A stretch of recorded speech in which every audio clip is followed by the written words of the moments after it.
ಅಂದರೆ ನನ್ನ ಹತ್ರ ಫೋನೇ ಕೊಟ್ಟಿರಲಿಲ್ಲ ಅವನು. ನೀನು ನನ್ನ ಫೋನಲ್ಲೇ ಮಾತಾಡಬೇಕು ನಿನ್ನ ಮನೆಗೆ ಅಂತೇಳಿ ಅವ್ನ ಫೋನಲ್ಲಿ ವಿತ್ ರೆಕಾರ್ಡು. ಅವ್ನ ಮನೇಲಿ ಏನೇ ಹಿಂಸೆ ಕೊಟ್ಟರು ನಾನು ನನ್ನ ಮನೆಗೆ ಹೇಳಂಗಿಲ್ಲ. ಅವ್ನು ಕೊಟ್ಟರು ನಾನು ಹೇಳ್ಕೊಂಡಿಲ್ಲ, ಯಾಕೆಂದರೆ ನಾನು ನೋಡಿ ಮದುವೆ ಮಾಡ್ಕೊಂಡಿದ್ದು, ನಾನು ತೋರಿಸಿದ್ದಕ್ಕೆ ಅವ್ರು ಮಾಡಿದ್ದು. ನಾನು ಹೇಳ್ತಿದ್ದೀನಲ್ಲ ಸರ್, ಅವನು ಫಸ್ಟು ಯೂಟ್ಯೂಬಲ್ಲಿ ಬಂದಾಗ್ಲೂ ನಾನು ಆಚೆ ಬಂದಿಲ್ಲ. ಕಾರಣ ನನ್ನ ಮಗ. ಅವನೇನೆಲ್ಲ ಬಿಟ್ಟು ನಿಂತಿದ್ದಾನೆ. ನನಗೆ ನನ್ನ ಮಗನ ಜವಾಬ್ದಾರಿ ಇದೆ. ನಾಳೆ ನನ್ನ ಮಗನ ಮನ್ಸಿಗೆ ಹಾಳಾಗುತ್ತೆ. ಟ್ಯಾಂಕ್ ನೀರು ಬರುತ್ತೆ ಗೊತ್ತಾ, ವಾಶ್ರೂಮ್ಗೆ ನೀರು ಅದನ್ನ ಇಟ್ಕೊಂಡು ಕುಡ್ದಿದ್ದೀನಿ ನಾನು. ಎಷ್ಟು ದಿನ ಹಸ್ಕೊಂಡಿರೋಕ್ಕಾಗತ್ತೆ? ನಮ್ಮಪ್ಪ ರೈತನೇ. ನಾವು ಒಂದಿನ ಊಟ ಇಲ್ಲದೆ ನಾವಿಲ್ಲ. ನಮ್ಮಪ್ಪ ನಮ್ಮ ಮನೇಲಿ ರಾಣಿ ಥರನೇ ಸಾಕಿರೋದು. ಊಟ ಕೊಡ್ದೇನೆ ನನ್ನನ್ನು ಅಷ್ಟನ್ನು ಅಳಿಸೋರು. ಇವನು ಕೇಳಿದ್ರೆ ನನಗೆ ಹೊರಗಡೆದೇ ಟೆನ್ಷನ್ ಇರುತ್ತೆ. ನೀನು ಹೆಂಗಾದ್ರೂ ಮಾಡ್ಕೊ, ಅವಳು ಮಗಳ ಮನೆ ಎದುರುಗಡೆ ಹೋಗಿ ಮಾಡ್ಕೊತೀನ, ನಾನು ಎಲ್ಲಿ ಹೋಗ್ಬೇಕು? ನನಗೆ ಅಕ್ಕಪಕ್ಕ ಅಪ್ಪ ಅಮ್ಮ ಇದ್ದಾರ ಕೊಡೋಕ್ಕೆ? ಎಲ್ಲರೂ ಗೊತ್ತಿರ್ತಾರೆ. ಹಂಗಂದ ತಕ್ಷಣನೇ ಇಟ್ಕೊಬಿಡ್ತಾರ, ಮಾತಾಡ್ತಾರ. ಈಗ ಇಟ್ಕೊಂಡಿದ್ದೀನಿ ಅಂತ ಜೊತೆಗಿರೋದಿದೆಯಾ ಅಲ್ವಾ? ನಾನು ಅವರು ಜೊತೆಗೆ ಇದ್ದಿದ್ದನ್ನ ಇವ್ನು ಡೈರೆಕ್ಟಾಗಿ ಬಂದು ನೋಡಿದ್ರೆ ಅದನ್ನು ಹೇಳ್ತಾರೆ. ಅದಿದೆಯಾ ಅವನ ಹತ್ರ? ಈಗ ಕಾಲ್ ಲಿಸ್ಟ್ ಅಂತಾನೆ, ಕಾಲ್ ಲಿಸ್ಟ್ ಹೆಂಗೆ ತೆಗ್ಸೋಕ್ಕೆ ಸಾಧ್ಯ? ಅದು ಯಾವ ಟೈಮಲ್ಲಿ ತೆಗಿತಾರೆ ನಿಮಗೆ ಗೊತ್ತಿರುತ್ತೆ ಅಲ್ವಾ? ಇವನು ಹೆಂಗೆ ತೆಗ್ದು ಅದೆಲ್ಲ? ಇವನು ಇದೆ, ನಾನು ಹೇಳಿದೆ ಅಲ್ಲ, ಒಂದು ಹುಡುಗಿ ಇಟ್ಕೊಂಡು ಇವನು ನನಗೆ ಅವಳಿಗೂ ಮದುವೆ ಆಗಿದೆ. ಇವನ ಥರ ಒಂದು ಹೆಣ್ಣಿನ ಜೀವನ ಹಾಳು ಮಾಡೋಕ್ಕೆ ನನಗೆ ಇಷ್ಟ ಇಲ್ಲ. ಅವಳಿಗೂ ಮದುವೆ ಆಗಿದೆ. ಅವ್ಳು ತೆಗಿಸಿ, ಅವನದೇ ಡೀಟೇಲ್ಸ್ ತೆಗಿಸಿ, ಅವನೇನೆಲ್ಲ ಹುಡುಗಿರ ಜೊತೆ ಮಾಡ್ತಿದ್ದ ಪ್ರತಿಯೊಂದು ಇದೆ. ಯಾವುದೂ ಇಲ್ಲ ಸರ್, ಯಾವ ಡೀಟೇಲ್ಸು ಇಲ್ಲ. ಅಂದರೆ ನನ್ನ ಹತ್ರ ಫೋನೇ ಕೊಟ್ಟಿರಲಿಲ್ಲ ಅವನು. ನೀನು ನನ್ನ ಫೋನಲ್ಲೇ ಮಾತಾಡಬೇಕು ನಿನ್ನ ಮನೆಗೆ ಅಂತೇಳಿ ಅವ್ನ ಫೋನಲ್ಲಿ ವಿತ್ ರೆಕಾರ್ಡು. ಅವ್ನ ಮನೇಲಿ ಏನೇ ಹಿಂಸೆ ಕೊಟ್ಟರು ನಾನು ನನ್ನ ಮನೆಗೆ ಹೇಳಂಗಿಲ್ಲ. ಅವ್ನು ಕೊಟ್ಟರು ನಾನು ಹೇಳ್ಕೊಂಡಿಲ್ಲ, ಯಾಕೆಂದರೆ ನಾನು ನೋಡಿ ಮದುವೆ ಮಾಡ್ಕೊಂಡಿದ್ದು, ನಾನು ತೋರಿಸಿದ್ದಕ್ಕೆ ಅವ್ರು ಮಾಡಿದ್ದು.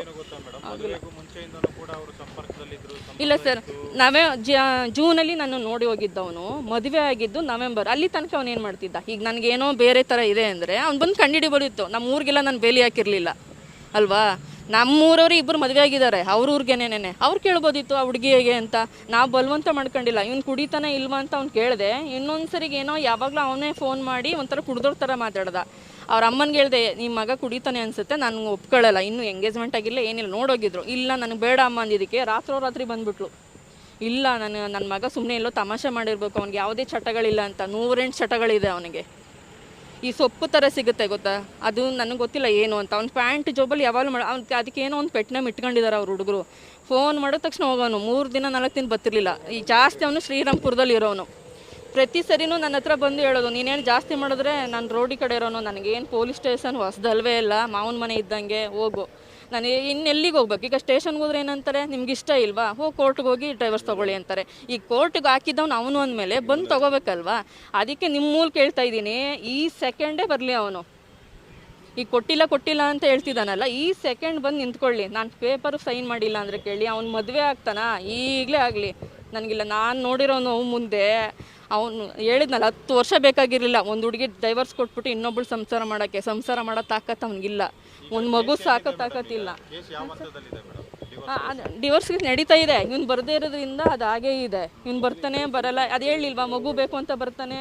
ಆ ಮಗುಗೆ ಏನಾದರೂ ಮೇಂಟೆನೆನ್ಸ್ ಕಟ್ಕೊಡು, ಫೀಸ್ ಕಟ್ಕೊಡು ಅಂದಾಗ ನಾನೆಲ್ಲಿ ತಂದುಕೊಡ್ಲಿಲ್ಲ ಅಂದಮೇಲೆ ಏನಕ್ಕೆ ಬೇಕು ಮಗು? ಈಗ ಕೇಳ್ತಿದ್ದಾನಲ್ವ ನಿಮ್ಮ ಎದುರಿಗೆಲ್ಲ, ನನ್ನ ಮಗುನೂ ಬರ್ತೀನಿ, ಏನು ಮಾಡಿದ್ದಾನೆ ಕೇಳಿ. ಏನು ಮಾಡಲಿಲ್ಲ ಅಂದರೆ ಈಗ ಕೋರ್ಟ್ ಪ್ರಕಾರ ಹೋಗೋಣ ಸರ್. ಈಗ ಅವನು, ನಾನು ಹೇಳ್ತಿದ್ದೀನಲ್ಲ ಸರ್, ಅವನು ಫಸ್ಟು ಯೂಟ್ಯೂಬಲ್ಲಿ ಬಂದಾಗ್ಲೂ ನಾನು ಆಚೆ ಬಂದಿಲ್ಲ. ಕಾರಣ ನನ್ನ ಮಗ. ಅವನೇನೆಲ್ಲ ಬಿಟ್ಟು ನಿಂತಿದ್ದಾನೆ. ನನಗೆ ನನ್ನ ಮಗನ ಜವಾಬ್ದಾರಿ ಇದೆ. ನಾಳೆ ನನ್ನ ಮಗನ ಮನ್ಸಿಗೆ ಹಾಳಾಗುತ್ತೆ ಅಥವಾ ಅವನು ಪರಿಣಾಮ ಬೀರುತ್ತಿದ್ರಿಂದ ಅಂತಾಗಿ ಒಳಗಡೆ ಇದ್ನ ಹೊರತು ಇವ್ನಿಗೆ ಎದ್ರಕೊಂಡು ಹೋಗಿಲ್ಲ. ಇವನು ಎಷ್ಟೇ ಮರ್ಯಾದೆ ತಗೋಬೋದು, ಇದರಿಂದ ನನಗೆ ಮರ್ಯಾದೆ ಹೋಗಿಲ್ಲ. ಯಾವತ್ತೂ ಗೊತ್ತಾ ನನಗೆ ಮರ್ಯಾದೆ ಹೋಗೋದು? ನಾನು ಎತ್ತು ಮಗ, ನೀನು ಸರಿಯಿಲ್ಲ ಅಮ್ಮ ಅಂತಾನಲ್ಲ, ಆವತ್ತು ನನಗೆ ಹೇಳಲಿ. ಇವನು ಅಲ್ಲ, ಸಾಕೋಕ್ಕಾಗದೆ ಯೋಗ್ಯತೆ ಇಲ್ದೇ ರೋಡಲ್ಲಿ ಬಿಟ್ಟೋದವನೇ ಹಿಂಗೆ ಆಡ್ತಿರ್ಬೇಕಾದ್ರೆ ಮರ್ಯಾದೆಯಿಂದ ನನ್ನ ಮಗನ ಸಾಕ್ತಾಯಿದ್ದೀನಿ. 13 ವರ್ಷ ಬೆಳೆಸಿದ್ದೀನಿ. ಈಗ 13 ವರ್ಷ ಒಂದು ಮಗುದು ಒಂದು ಸ್ಕೂಲ್ ಫೀಸ್ ಆಗಲಿ ಎಷ್ಟು ಖರ್ಚಿರುತ್ತೆ ಒಂದು ವರ್ಷಕ್ಕೆ ನೋಡ್ಕೊಂಡು ಹೋಗ್ತಿದ್ದೀನಿ. ಅವನು ಒಂದು ಪೆನ್ಸಿಲ್ ಇದಿಲ್ಲ. ಏನಕ್ಕೀಗ ಈ ಥರ ಎಲ್ಲ ತಗೊಂಡು ಏನು ಒಬ್ರು ಇಟ್ಕೊಂಡೇ ಒಬ್ಬರು ಸಂಸಾರ ಮಾಡ್ತಾರ, ಜೀವನ ಮಾಡ್ತಾರ? ಮರ್ಯಾದೆ ತೆಗಿಬೇಕು ಅಂದ್ರೆ ಈ ಥರ ತೆಗೆದು ಬದುಕಬೇಡಿ. ನಾನು ಯಾರಿಗೆ ಹೇಳ್ತಿದ್ದೀನಿ, ಎಲ್ಲ ಗಂಡು ಮಕ್ಕಳೇ ಆಗಲಿ ಯಾರೇ ಆಗಲಿ, ನಿಮಗೆ ಸಾಕೋ ತಾಕತ್ತಿದ್ರೆ ಮಾತ್ರ ಮದುವೆ ಮಾಡ್ಕೊಳ್ಳಿ. ಹಿಂಗೆ ಕಂಡವ್ರು ಹೆಣ್ಮಕ್ಳು ಸಿಕ್ಕಿದ್ರು ಅಂತ ಬೇಕಾದಾಗ ಯೂಸ್ ಮಾಡ್ಕೊಂಡು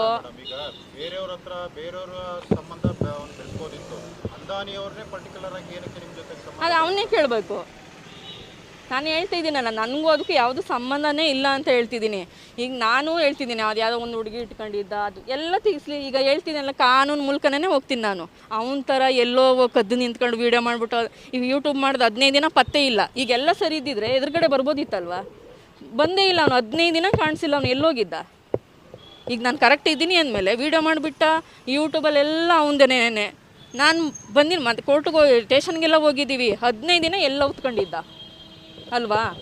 ಸತ್ಯ ಇದ್ರೆ ಆಚೆ ಬರಬೇಕಿತ್ತು, ಯಾಕೆ ಬರಲಿಲ್ಲ ಅವನು? ಮತ್ತೆ ಈಗ ಬಂದಿದ್ದಾನೆ. ಈಗ ಕೋರ್ಟ್ ಹತ್ರ ಹೋಗ್ಬೇಕು. ಈಗ ನಿಮ್ಮ ಹತ್ರನೇ ನೀವು ಡೈವರ್ಸ್ ಕೊಡಿಸಿ ಅಂದರೆ ನನಗೆ ಕೊಡಿಸ್ತೀರಾ ನೀವು? ನಾನು ಎಲ್ಲಿ ಹೋಗ್ಬೇಕು? ಎಲ್ಲಿ ಹೋಗ್ಬೇಕು? ಅಲ್ಲಿ ಹೋದ್ರೆ ತಾನೇ ನಂಗೆ ಡೈವರ್ಸ್ ಸಿಗೋದು. ನಿಮ್ಮ ಹತ್ರ ಬಂದು ಸಿಗುತ್ತಾ? ಅವನೇನಕ್ಕೆ ಬಂದ? ಈಗ ನಿಮ್ಮ ಹತ್ರನೇ ಬಂದಿದ್ದಾನೆ, ನಿಮ್ಮ ಮುಂದೆನೇ ನಾನು ಕೊಡ್ತೀನಿ. ಅದು ಯಾವ ಪೇಪರ್ ತೊಗೊಬರಲಿ ನಾನು ಸೈನ್ ಮಾಡಿಕೊಡ್ತೀನಿ. ಮತ್ತು ಹೇಳಿದ್ನಲ್ಲ, ಅವಳು ಯಾವ್ರ ಮದುವೆ ಆಯ್ತಾನೋ ಆಗಲಿ, ನಂದು ಯಾವುದೂ ಇಲ್ಲ. ಒಟ್ಟು ನನ್ನ ಮರ್ಯಾದೆ ಕಳೆದಿದ್ದಾನೆ. ಇವತ್ತು ನಾನು ನನ್ನ ಮಗನಿಗೋಸ್ಕರ ಇಷ್ಟು ದಿನ ನಾನು ಒಳಗಡೆ ಇದ್ದೆ, ನಾನು ಆಚೆ ಬಂದಿಲ್ಲ. ಈಗ ಬಂದಿದ್ದಾಗಿದೆ, ನಾನು ಕಾನೂನು ಮೂಲಕ ಹೋರಾಡ್ತೀನಿ. ಬೇರೆ ಥರ ಬಾಗಿಲಿಂದನೋ ಅಥವಾ ಬೇರೆ ಅವ್ನು ಮಾಡ್ತಾನಲ್ಲ, ಎಲ್ಲೋ ಕದ್ದಿ ಮುಚ್ಚಿ ಹೋಗೋದು ಅದು ಮಾಡಲ್ಲ. ಏನು ಕಾನೂನು ಪ್ರಕಾರ, ಕಾನೂನಿಗಿಂತ ದೊಡ್ಡವ್ರು ಯಾರೂ ಇಲ್ಲ ಅಲ್ಲ. ಕಾನೂನು ಮೂಲಕನೇ ನಾನು ಇದು ಮುಂದುವರಿತೀನಿ. ನಾನು ಇದು ಬಿಡಲ್ಲ ನಾನು. ಯಾಕೆಂದರೆ ನನ್ನ ಮಾನ ಪ್ರಶ್ನೆ ಇದು. ನಾಳೆ ನನ್ನ ಮಗನಿಗೆ ಇದು ಬರಲ್ವಾ? ಆಗಲ್ವಾ ಹೇಳಿ? ಒಂದು ಮಗು, ಅವ್ನಿಗೆ ಇವಾಗ 13 ವರ್ಷ. ನಾನು ಹೇಳ್ತಿದ್ದೀನಲ್ಲ, ಇವ್ನು ಯಾವುದೇ ತಾಗೂ ನಾನು ತಲೆ ಕೆಡಿಸ್ಕೊಳ್ಳಲ್ಲ. ಯಾಕೆ ಅಂದರೆ ಇವ್ನ ಕತೆಗಳೆಲ್ಲ ನಾನು ನೋಡಿದ್ದೀನಿ, ನಾನು ಅನುಭವಿಸಿದ್ದೀನಿ. ಯಾವ್ದು ನನ್ನ ಶತ್ರುಗಳಿಗೂ ಈ ಥರ ಫ್ಯಾಮಿಲಿ ಬೇಡ. ಮೇನು ಅವಳ ತಂಗಿ, ಅವಳ ಅಮ್ಮ, ಇವನು 3 ಜನ ಸೇರಿ ನನಗೆ ಕೊಟ್ಟಿದ್ದು. ಅವ್ರ ಅಪ್ಪ ತುಂಬ ಒಳ್ಳೆಯವರು, ಅವ್ರು ತೀರ್ಕೊಂಡ್ರು. ಅವ್ರು ಇರೋ ತನಕ ಅಷ್ಟೇ. ನನಗೆ ಪ್ರೆಗ್ನೆಂಟು ಸರ್, 3 ತಿಂಗಳು ಪ್ರೆಗ್ನೆಂಟು. ಊಟ ಕೊಟ್ಟಿಲ್ಲ ನನಗೆ. ನನ್ನ ಗಡ್ಡೆ ತಿನ್ಕೊಂಡು ಇಳು ಅಂತೇಳಿ ಟ್ಯಾಂಕ್ ನೀರು ಬರುತ್ತೆ ಗೊತ್ತಾ, ವಾಶ್ರೂಮ್ಗೆ ನೀರು, ಅದನ್ನ ಇಟ್ಕೊಂಡು ಕುಡ್ದಿದ್ದೀನಿ ನಾನು.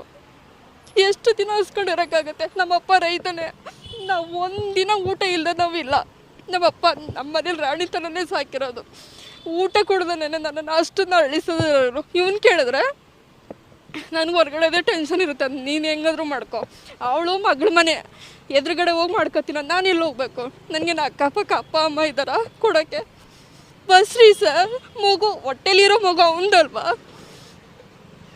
ಬರೀ ನೀರು ಕುಡ್ಕೊಂಡಿದ್ದೀನಿ. ಕೊನೆಗೆ ಯಾರೋ ಅವ್ರು ಇಲ್ದಿರೋ ಟೈಮಲ್ಲಿ ರೋಡಲ್ಲಿ ಯಾರೋ ಹೋಗೋರ ಹತ್ರ ಫೋನ್ ಇಸ್ಕೊಂಡು ನಮ್ಮ ಮನೆಗೆ ಫೋನ್ ಮಾಡಿ, ನೀವು ಬಂದಿಲ್ಲ, ನೀನು ಒಂದಿನ ನಾನು ಸತ್ತೋಗ್ತೀನಿ ಅಂತ ಹೇಳ್ದೆ.